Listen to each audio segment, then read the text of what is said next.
So, psychology of hospitality.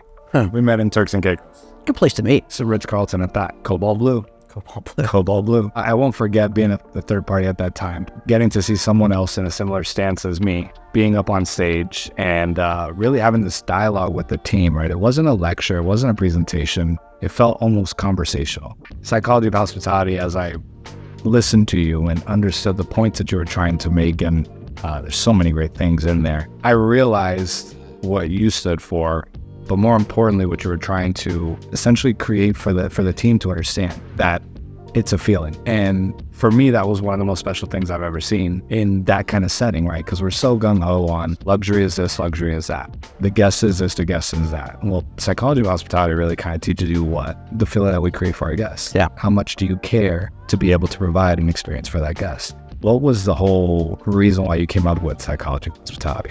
My dad was the base, the foundations, the one that helped me put it all together to help me understand what that psychology piece really meant for our industry. The crazy part is it's evolved. What it was on the first time I ever presented it to what we present now, the evolution of what psychology of hospitality continues to become. And it's amazing how it went in its infant stages of how do we help people understand the choices that we make impact our guests, and the choices that our guests make impact their spending habits. And so the psychology piece of all that ties together, right? The puzzle. The reality is, as we continue to morph and evolve and grow, you see psychology go from teaching principles on behavioral patterns to how does it affect you, the person. And I've learned so much over the past 20 years of understanding that, look, I'm the first one to preach processes and how important they are, but I know for a fact,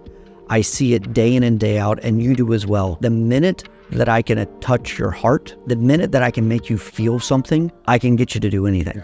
And so when you think about that from a hospitality perspective, and the fact that I've made you feel something and you're ready to run through walls, and all I want you to do is make somebody happy.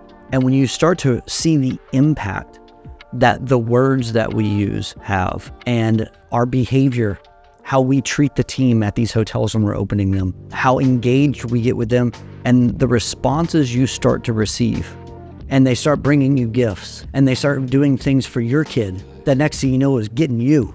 And it goes from you doing these presentations, and you look in the crowd and there's tears and like, I'm nailing it. And then 4, 5, 6 days later, next thing you know, they're doing stuff for you, and you've got tears coming down your eyes because you understand that they know what it means now. They get it. And now they're not just getting it, but they're now putting it into play. They're actually acting on it. And to see that come to life, knowing that they're going to do that for a guest. Mrs. Smith is going to show up one day, and somebody from that hotel is going to do something to blow her mind. And she's going to have tears coming down her face, and they're going to think back to psychology of hospitality, realizing that that was the moment that changed the way they do hospitality. And it continues to change. It's not about the process. And for so long, it's been about the process, right? It's got to be this. And the processes are important. But more importantly, it's like, just care a little bit more about that person that you're tending to, because they're the reason why we have the opportunity we do. So being able to understand the psyche, whether it's the body language or whatever's happening in the space, that's important. But like just caring that much more to be able to listen a little bit more, right? Pay attention a little bit more. That's what changes the guest experience. That's what creates a luxury experience.